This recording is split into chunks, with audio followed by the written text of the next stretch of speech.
भगवान शिव जी के द्वारपाल का नाम है कीर्तिमुख। आइए जानते हैं कीर्तिमुख कौन था या कौन थे और उनका नाम कीर्तिमुख कैसे पड़ा। प्राचीन समय की बात है जब जलंधर राक्षस ने अपना दूत बनाकर राहु को शिव जी के पास भेजा, यह कहने के लिए कि आप अपनी पत्नी को मेरे सुपुर्द कर दो, क्योंकि मेरे पास सब रत्न हैं किंतु पार्वती स्त्री रूप रत्न मेरे पास नहीं है। जब यह समाचार लेकर राहु शिवजी के पास गए तब शिवजी को बहुत क्रोध आया और उनकी भ्रिकुटियां तन गई। उनकी भ्रिकुटियों के बीच में से एक राक्षस उत्पन्न हुआ जिसका मुंह सिंह के समान था, शेर के समान था। उसके अग्नि के समान लाल लाल नेत्र थे और सारे शरीर पर बड़े बड़े काले बाल खड़े हुए थे।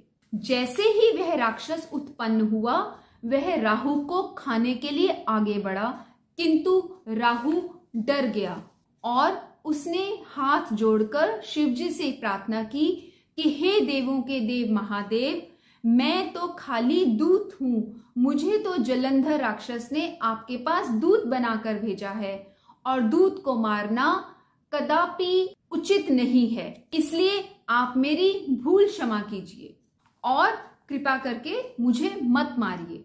यह सुनकर शिवजी ने राहु को मारा नहीं और उसको उठाकर दूर फेंक दिया, किंतु जो राक्षस जो सिंह मुंह वाला था उत्पन्न हुआ था वह आकर शिवजी के पास कहने लगा कि हे प्रभु, मैं भूखा हूं, मुझे कुछ खाने को दीजिए।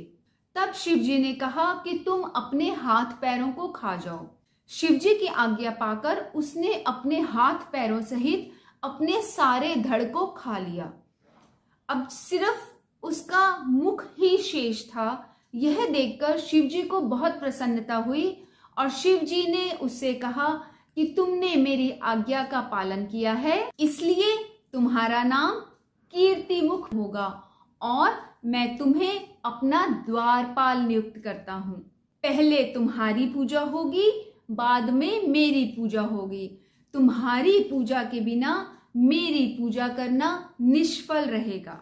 इसलिए जब भी आप शिवजी के मंदिर में जाएं, वहां द्वार पे अगर कीर्तिमुख की मूर्ति बनी हो तो आप उन्हें प्रणाम अवश्य कीजिए। उसके बाद ही शिवजी का पूजन कीजिए। भगवान करें आपकी पूजा सफल हो और आपको आपकी श्रद्धा पूजा भाव का सुफल शीघ्र मिले। ओम नमः शिवाय।